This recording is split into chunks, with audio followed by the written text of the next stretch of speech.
एक छोटे से गांव में अर्जुन नाम का युवक रहता था। बचपन में ही उसके माता पिता का निधन हो गया था। उसके पास न कोई सहारा था और न ही कोई जमीन जायदाद। वह एक छोटी सी झोपड़ी में अपना जीवन बिताता था। अर्जुन का चाचा एक दयालु और नेक दिल इंसान था। उसने अर्जुन की हालत देखी और उसकी मदद करने का फैसला किया। बेटा, अब तू अकेला नहीं है। तू मेरे घर आकर रह। ये झोपड़ी भी तेरे पास रहेगी। मैं तुझे बेटे जैसा मानूंगा। चाचा की पत्नी लता देवी भी अर्जुन को अपना बेटा ही समझती थी। अर्जुन रोज खेतों में काम करता और उसी के साथ घर के काम भी करता। लेकिन चाचा का असली बेटा करण अर्जुन से जलता था। उसे ये बात अच्छी नहीं लगती थी कि माँ बाप अर्जुन को इतना मान देते हैं। यह अनाथ मेरे माँ बाप का बेटा बन बैठा है। मैं इसे चैन से जीने नहीं दूंगा। समय बीता और अर्जुन जवान हो गया। एक दिन चाचा ने अर्जुन की शादी का प्रस्ताव रखा। अर्जुन बेटा, अब तुझे शादी कर लेनी चाहिए। खर्च की फिक्र मत करना, वो सब मैं देख लूंगा। आप जैसा उचित समझें चाचा। इस अनाथ की भी शादी होगी और मेरे पिताजी पैसे खर्च करेंगे। यह मैं नहीं होने दूंगा। चाचा ने अर्जुन की शादी गांव की सुसंस्कृत लड़की सुहानी से कर दी। एक दिन चाचा की तिजोरी से 1 लाख रुपए चोरी हो गए। पूरे घर में हलचल मच गई।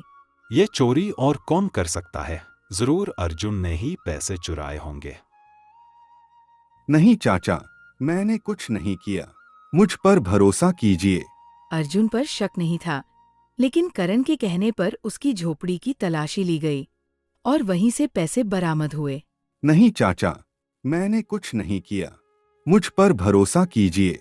देख लिया ना, यह कितना बड़ा धोखेबाज है। गांव वाले अर्जुन को चोर कहने लगे। उसकी और सुहानी की हालत बहुत खराब हो गई। कोई उन्हें काम भी नहीं देता था।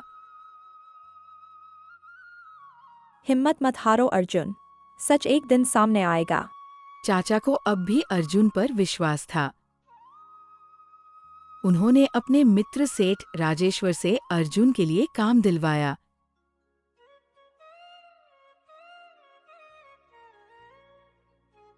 अर्जुन, अब तुम मेरे यहाँ काम करो। मुझे तुम्हारी ईमानदारी पर विश्वास है। धन्यवाद सेठ जी, मैं पूरी निष्ठा से काम करूंगा। एक दिन चाचा ने संयोग से करण को अपने दोस्त से बातें करते सुना।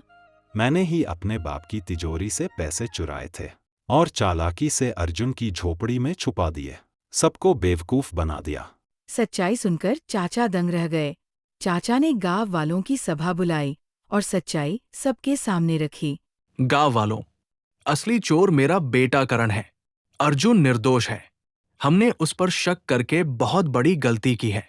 क्या असली चोर करण है? करण को पुलिस के हवाले कर दिया गया। चाचा आंसू भरी आंखों से अर्जुन के पास पहुंचे। बेटा अर्जुन, काश भगवान ने मुझे तुम्हारे जैसा बेटा दिया होता। आप ही मेरे लिए भगवान जैसे हैं चाचा। चाचा ने अपनी 10 एकड़ जमीन अर्जुन और सुहानी के नाम कर दी।